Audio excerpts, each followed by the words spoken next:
Diversi persuni fih dan il-Partit Laburista inħażdu bid-dikjarazzjoni li għamel il-Prim Ministru Joseph Muscat meta qal li l-pensjonijiet tal-Maltin jinsabu medda kemm il-darba ma jinġibux ħaddiema barranin jaħdmu f'Malta sabiex jagħmlu tajjeb għall-pensjonijiet.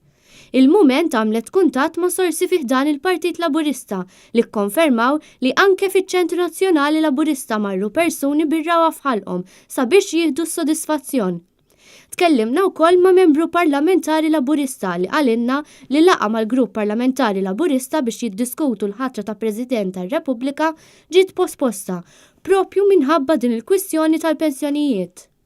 F'ċets fi grupp fuq WhatsApp ta' persuni li qed jgħinu fil-kampanja ta' Il-Gvern saru diversi rimarki fil-konfront tal-Prim Ministru u t-teddida l-pensjonijiet. Persuni fiċ-ċrieki ta' Kastilja huma xettiċi ħafna kemm dikjarazzjoni bħal din hi ta' benefiċċju għall-Gvern Laburista.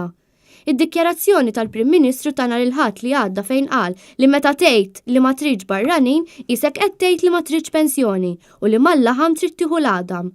Urtat ukoll lil ħafna Laburisti ġenwini li staqsew jekk dan hux ir-rikonoxximent tal-Prim Ministru lejn min ħadem u stinka u dejjem ikkontribwixxa l-parti tiegħu b'risq il-kaxxa ta' pajjiżna.